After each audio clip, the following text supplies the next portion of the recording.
Muito bem, já estamos de volta, segundo bloco do Estilo de Vida. Seja bem-vindo novamente. Estamos direto aqui do centro de Manaus, no Largo de São Sebastião, viu? E agora vamos falar da popularmente conhecida gagueira, que é nada mais, nada menos que a desordem de fluência da fala. Esse problema acomete 1% da população mundial. Fique por dentro.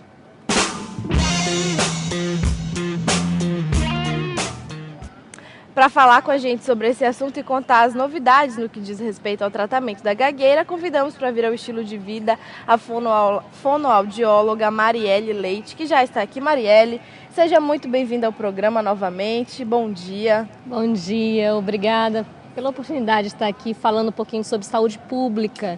Isso é muito positivo. Exatamente. Tem gente que pode estar sofrendo do problema e agora vai ter uma ajudinha aqui nossa e que a gente vai com certeza adorar dar essa ajuda para quem está passando por esse problema, para quem passa por esse problema. Bom, então vamos lá. A pessoa ela nasce com a gagueira ou ela desenvolve ao longo da vida? Hoje existem muitas pesquisas a respeito da gagueira. E uma delas é voltada para a genética. Hoje o genoma, as pesquisas genéticas estão em alta. Então a gagueira também está nessa pesquisa. E hoje descobre-se que a gagueira ela tem um cunho genético. Já suspeitava-se, mas acharam um gene específico para a gagueira. Então pode-se dizer que pessoas nascem com a gagueira, mas elas podem não se apresentar nos primeiros anos de vida. Ela pode se apresentar na fase da adolescência ou na fase adulta, tranquilamente. E existem tipos de gagueira, não é? Sim, existem vários tipos. Vamos citar a primeira, que é a gagueira na infância, por exemplo.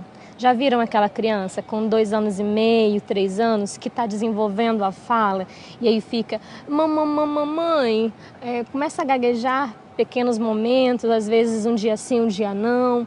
Essa gagueira é chamada de gagueira fisiológica. É uma gagueira que é do decorrer do desenvolvimento da fala. Essa gagueira normalmente desaparece em torno de até 1 mês, 2 semanas, 1 mês, 2 meses no máximo. Depende da criança. Agora, os pais têm um papel muito importante nesse desaparecimento. Eles têm que ficar tranquilos nessa fase. Tem pais que se desesperam, aí começa, ai meu filho, para, respira, se concentra. Isso atrapalha. Atrapalha muito, atrapalha demais esse processo. Então, na verdade, esses pais eles têm que ter tranquilidade. Se eles preferirem procurar um profissional, procura um fonoaudiólogo, essa criança vai passar por uma avaliação, mas normalmente o que eu vejo no consultório é que essas crianças elas passam naturalmente sem precisar de tratamento. Os pais que precisam de orientação. No caso de uma pessoa que desenvolveu a gagueira, por exemplo, passou a vida inteira sem esse problema, com 21 anos, enfim, 22 anos, desenvolveu esse problema por um trauma, por algo psicológico, é um problema que vai passar sozinho, digamos assim, que ele vai se resolver sozinho ou precisa de tratamento? Existem muitas pesquisas a respeito disso. Uma delas diz que a gagueira é genética. Já existe um gene lá no seu corpo específico da gagueira. Aquele susto, aquela morte de um ente querido, ou aquele assalto, aquele sequestro relâmpago, aquele ato é um gatilho para desenvolver a gagueira. O gene está lá guardadinho. Está dormindo, exatamente. E aí ele desencadeou. Poderia ser aos 21, mas poderia ser aos 15, poderia ser aos 20, poderia ser aos 40. Não necessariamente nos 20, entende? Naquele momento que tiver o gatilho, ela desenvolve. E aí, como é que vai funcionar o tratamento para esse tipo de caso? Tem mais um caso que eu gostaria de citar, Pode citar. Que é o caso que a criança começa na infância, aí some por um tempo, aí volta na adolescência e persiste até a fase adulta. Esse tipo de gagueira é uma gagueira persistente do desenvolvimento. É um tipo de gagueira muito comum e esse tipo é o mais que a gente fala que realmente é genético, é hereditário. Às vezes o pai tinha gagueira, o avô, um tio, e aí ele herdou esse gene. Nesse tipo de pessoas que são do desenvolvimento, elas têm que ter terapia, tem que ter um bom acompanhamento fonoaudiológico, de preferência uma pessoa que seja especialista na área de gagueira, porque dentro da fonoaudiologia nós temos várias áreas. Então, existem profissionais específicos para tratar gagueira. Então, essa pessoa vai passar por um tratamento e hoje nós temos no mercado um apoio, que é um aparelho que fica dentro do ouvido, que vai dar um efeito coro e essa pessoa vai ter uma amenização da gagueira. Aqui em Manaus nós temos vários pacientes já com esse aparelho. Você falou que existem vários tipos de gagueira no começo aí de uma das suas respostas. Qual é a mais comum? Qual é o tipo de gagueira mais comum? Olha, tem vários tipos. Tem aquelas mais leves, né, que a pessoa só vai apresentar gagueira no momento de estresse, no momento que ela vai apresentar um trabalho de pesquisa, ou que ela vai apresentar sua monografia da faculdade. Que não é uma patologia.